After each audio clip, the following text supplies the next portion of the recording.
Hi everyone. There's something I've wanted to talk about for a while. I haven't done this type of video in a bit, but it's around the the point or the presumption that if you're single, you're lonely. That is, singleness equal loneliness. And I wonder where that came from, you know. It's been on my mind to speak about it, but also I'm also very I can know that I am a private person. So I'm very intentional about what I put out there. And I still keep a lot of things to myself. But obviously, writing this book, this is my book, my first published book, was the first step I took to being vulnerable outside of my immediate circle or the people who knew me, right? And I remember that before I even published this book, I had cold feet because I'm like, oh gosh, people I don't know would have access to my story, will know things about me that only very close friends of mine and my family or people I grew up with know. But again, I think I was reminded about the true purpose and the why behind writing the book, and it pushed me to publishing it. And I'm happy I did, because a lot of people who have read my book have reached out to me with a lot of positive reviews, how it's very relatable, how it gives them the encouragement to know that they are not alone in their journeys. A lot of people could relate to different parts of my stories. A lot of the younger people have taken inspiration to know that it will be okay, and that like they can navigate different aspects of their lives, whether it's in their single season or in their career season as they're starting their career, or just a lot of things, because I touched on different areas. So if you haven't gotten my book, Never Behind, please do. It's available on Amazon. It's available on Roving Heights bookshop if you're in Nigeria. If you're outside Nigeria, it's on Amazon. So please go and support your girl, or support me and read it. And not just because you're just supporting me. Actually, you would, I promise you that buying and reading this book is not going to be a waste of your time and your money. So yes. And I've been told that the story is very captivating, that once you start, you can't stop. So yes, get a copy. Okay, let's get into why I'm doing this video. So I remember, let me give you a quick story. So every time my mom comes to my house and stays a couple of days, and when she's leaving, and it has happened so many times. So at the door, by the time she's going, she always makes the same comment to say, the question she always asks me is, are you not lonely just staying here all by yourself? Right? And the first time she asked me that question, I don't think I gave her an answer.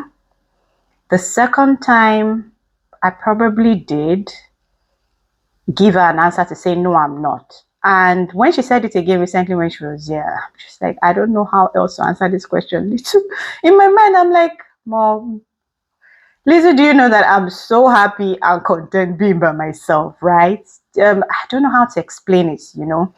I love my space. I love my company. I actually enjoy my company. So I have no problem being by myself 247. I'm an extrovert, but I also enjoy spending time with myself and in my space. So it's very funny, because most times before I go out, I probably will struggle a bit to leave my house, right? But when I go out, I don't want to come back to the house. I don't know if you get it.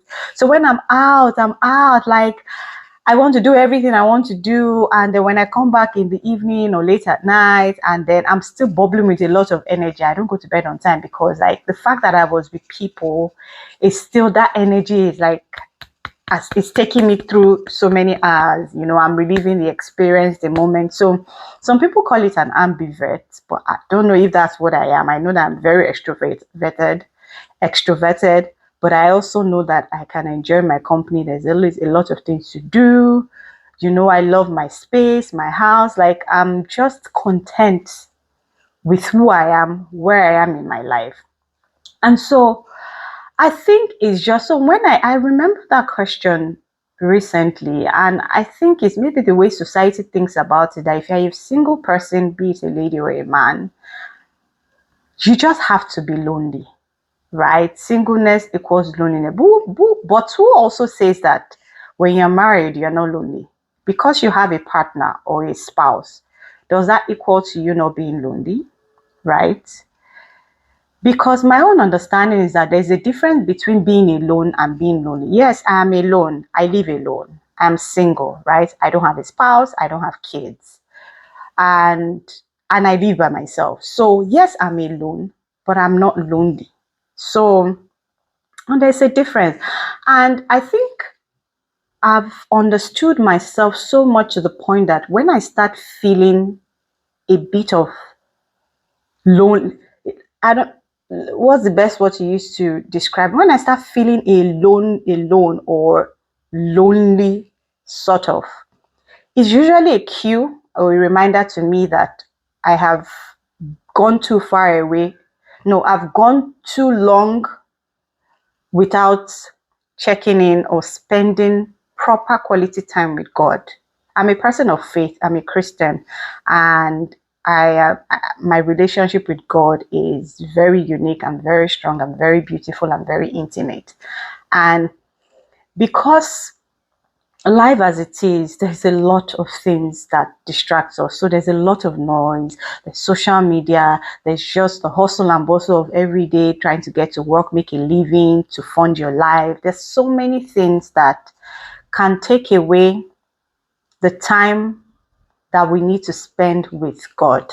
And we all have 24 hours a day in a day, but somehow we tend to prioritize, and I'm also guilty of this, prioritize other things over spending that quality time with God. Yes, there's a church place for church where fellow worshippers and believers come together and fellowship, but it's also important that everybody, and that's if you're a Christian, and I will speak about Christianity because that's my faith, and I believe some other religion probably would agree to this, right? But I'm just going to focus on my own faith.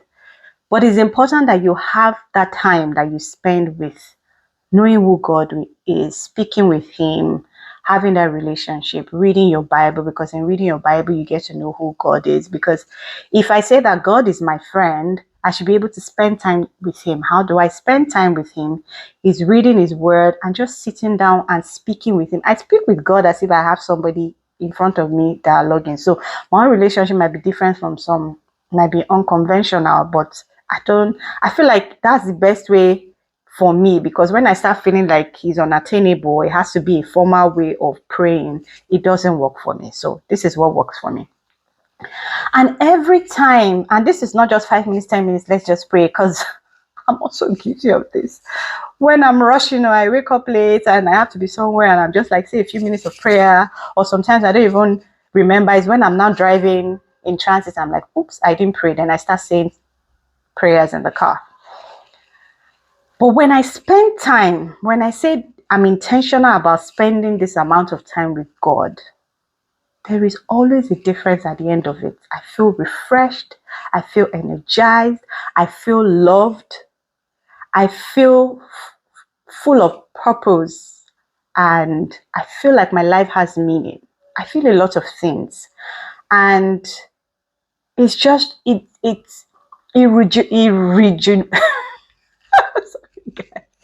rejuvenates me, right? And refreshes me and gives me that energy to keep going. But when I've stayed away for too long without having this proper, intimate, quiet time with God, that's when I start feeling like something is missing in my life. Maybe I'm needing somebody, or I start thinking all sorts of, I start having some funny thoughts creeping into my mind. And I'm like, that usually, because I know myself so well, that's a sign to check myself that, girl, it's time for you to spend quality time with God. That does not remove or take away from the fact that I actually desire marriage. I desire to spend my life. I desire to like share my life rather with somebody else, with a significant other. And in recent times, that desire has actually become more prominent than in the past. A few years back, maybe like 4 to 5 years ago. To be very honest, it was not top of mind. I think my friends were the ones who brought this up a lot more than I did. One of my best friends was even like, "You've not made it a project. You need to make it a project. You need to make project." By me, she by project she meant like be intentional about praying about this and taking it to God, you know. But then I just felt like these people are just stressing me. Actually, you know, I'm good. But I think that there's a time. Your time will come. And I believe that in this season, and whilst I'm having this desire is growing and becoming stronger, is I think I've gotten to a place where God is saying, my assignment for you in your next season of your life, this next phase of your life, which is probably marriage, is here, right? And that's probably why He has put that desire in my heart, or I have that desire. This is just my assumption. I may be wrong, I may be right, I don't know, but we will see. Time will tell. But back to the point of loneliness and singleness, or aloneness and singleness, I absolutely believe that you can be single and content and not be lonely. I'm a living testimony to this. I don't feel lonely, honestly speaking. I don't feel like anything is missing in my life by virtue of me being single.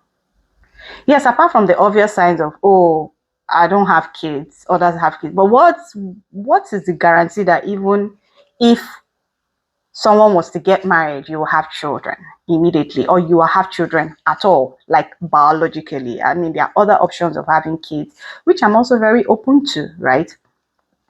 But like, let's stop assuming that people who are single women and single guys, that they are lonely and something is missing from their life, that they can't just be complete or content. That's such a wrong notion. I'm such a content, full of joy, the joy that can only come from God, that fills me up in a way that no human or earthly possession or material things can ever do or take the place of. I have peace that surpasses understanding, that only God could have given me and still gives me. I have a lot of interests and passions which I'm grateful to be chasing and exploring. And I think I'm at the point in my life where I'm just like, you know what? If I want to try something, like, what's the worst that can happen? Try it. If it doesn't work, you know that you tried. I don't want to live in a place of regret. I don't want to ever leave this world feeling like I could have tried something, but I didn't, because I'm afraid of what people will say, or I'm afraid of it's not working out and me looking like a failure. But what if I actually tried, and what if it actually worked? Just the same way I was dragging my feet about launching this book, because I was like, what if people would judge me? What if people would think of me differently? What if they, and I'm so grateful that the group of women and girls that I was with at the time when these thoughts were coming in, when we were on a trip vacation last year, and a couple of them were like, I think you should go ahead with it. Like, remind yourself why. Why did you write the book? There has to have been a reason, and it's true. I didn't just wake up saying I want to write a book. I mean, I've started so many books that I haven't finished. Writing is one of my gifts, so I have actually started a lot of books which I have never finished to the point of publishing. This was the most recent one of all of the books that I've started, and was the first one that I published. So again, back to the topic. You can be single and fulfilled. You can be single and content. You can be single and happy, and still have the desire of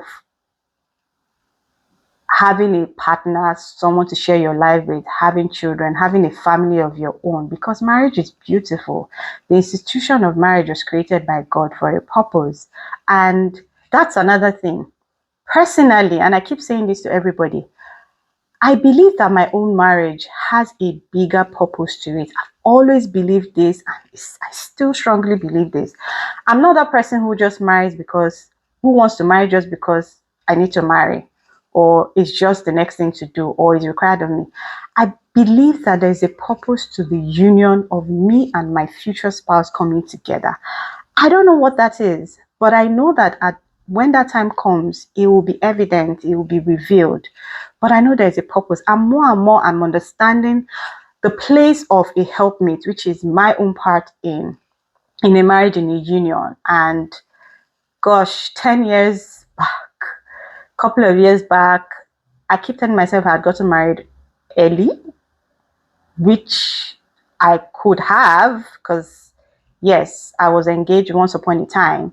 I don't know what I would have made of that marriage because I wasn't mature emotionally, psychologically. I didn't even have all the understanding that I have today of who a wife is and what a wife's purpose is a marriage, right? It's different from the understanding that I have today. And a lot of that understanding is also based and rooted in the word of God, right? So I don't have that notion that I'm looking for my Prince Charming to come and make my life happily ever after. I'm aware that I have work to do as a helpmate. There is a purpose that I have in the life of my spouse and in the life of my family. So that is very clear in my head today. So I've gone longer than this was supposed to be a very short discussion, and it has gone longer than planned. But the point is, single ladies, you can be single and happy and content and not be lonely.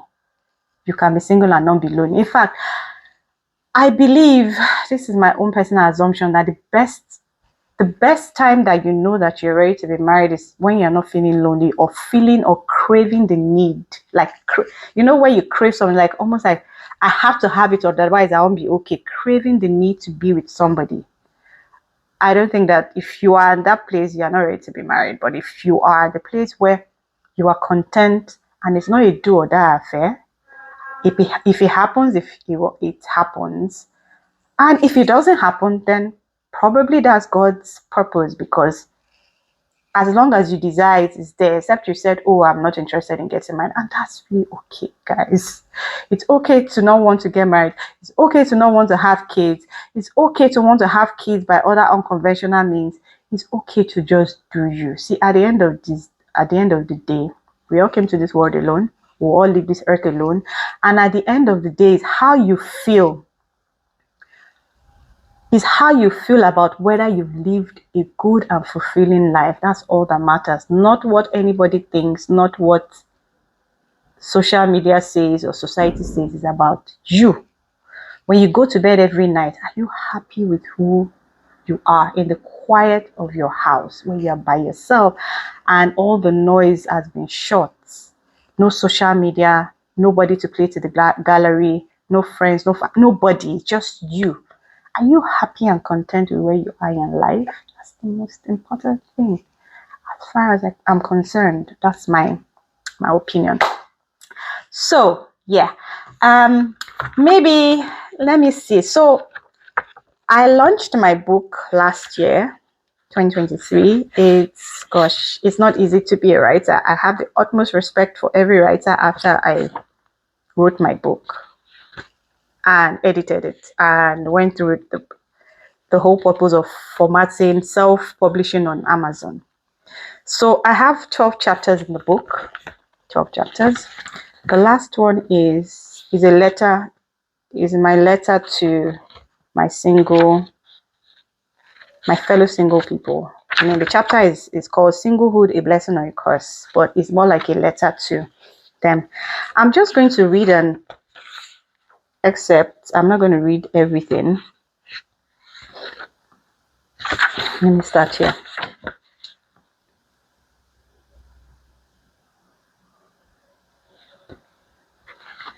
To my single people, be content with your single life. It is not a curse. Enjoy it for as long as it lasts. It has its perks.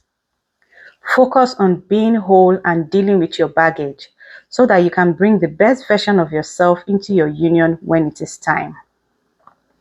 When you start to feel anxious or worried, it is okay to check in with your feelings and understand why. Are you worried that time is running out? Or that you're getting older? Acknowledge the emotions you feel, then turn it over to God and pray for peace. You have no other choice, really. Worry only robs you of your joy and sleep. And that sleep is important to me. Okay. One thing that has helped me over the years was that I looked at all the worst case scenarios and made peace with all the outcomes if any of them came true. Not getting married, not bearing a child, having a child through adoption, surrogacy, or marriage, that is, bonus kids, etc. I found that this helped to reduce and even eliminate the pressure that came with my desires. I will be honest, some days are rough, and my singleness sticks out like a sore thumb, especially on days when life comes at me hard, and I wish there was someone to help carry some of the burden or hug me in the moment and tell me it is going to be okay. I am human, and it is okay for me to feel this way sometimes. I am thankful that I never let myself stay in that place for too long. I always catch myself and turn to God, oftentimes feeling guilty for entertaining the thought that I was alone when I have Him, always have, and always will. His words are my anchor in those moments, plus prophetic words from worship music giving me much needed strength and comfort. Guys, I play worship music. I play music in my house 99% of the time. Music gives me joy. That's why you see I'm one of my happy places is music and dancing. Life is in seasons. There's nothing wrong with being single.